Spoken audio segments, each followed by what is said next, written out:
नमस्कार दोस्तों, मैं हूं राजीव और आप देख रहे हैं अमानत नॉलेज।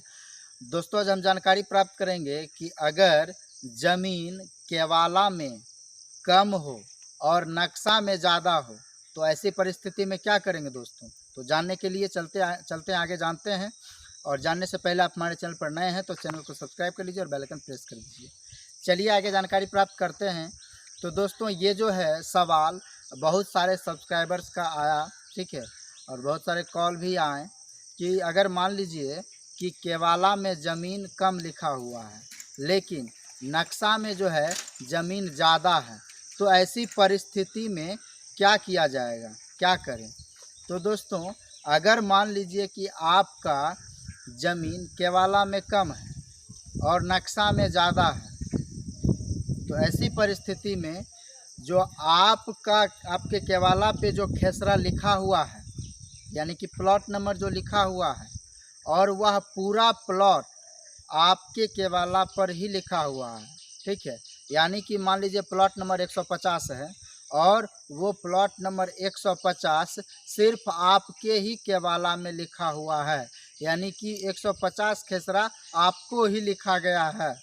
तो वैसी परिस्थिति में केवाला में अगर कम ज़मीन है और उस प्लॉट में ज़्यादा ज़मीन है, तो उस प्लॉट का पूरा मालिक आप हैं, ठीक है। यानी कि उस प्लॉट में जितना भी ज़मीन है वो आपका होगा, ठीक है, क्योंकि उस प्लॉट का ज़मीन दूसरे को नहीं लिखा गया है, ठीक है। तो उस प्लॉट का जो भी ज़मीन होगा वो आपको मिलेगा, ठीक है, यानी कि आपका ही होगा। एक परिस्थिति ऐसा भी आता है कि मान लीजिए केवाला में ज़मीन ज़्यादा होता है और नक्शा में कम होता है, तो वैसी परिस्थिति में क्या करना पड़ता है कि मान लीजिए कि केवाला में ज़मीन जो है ज़्यादा है, ठीक है, और नक्शा में कम है, तो जो भी केवालेदार होते हैं उनको जो है उसी ज़मीन में संतुष्टि करना पड़ता है, क्योंकि उस प्लॉट में ही ज़मीन कम होता है, ठीक है। लेकिन जब जस्ट उसके उल्टा होता है कि मान लीजिए कि केवाला में जो है ज़मीन कम है और नक्शा में ज़्यादा है, तो ऐसी परिस्थिति में भी वही होगा, ठीक है, कि जितना ज़मीन नक्शा में है उतना ज़मीन केवालेदार को मिलेगा, ठीक है। या कभी कभी ऐसा भी होता है कि मान लीजिए एक प्लॉट में 4 व्यक्ति ने ज़मीन खरीदा है, एक प्लॉट में 4 व्यक्ति ज़मीन खरीदे हैं, ठीक है, और केवाला में जो है सबको कम कम लिखा गया है, ठीक है।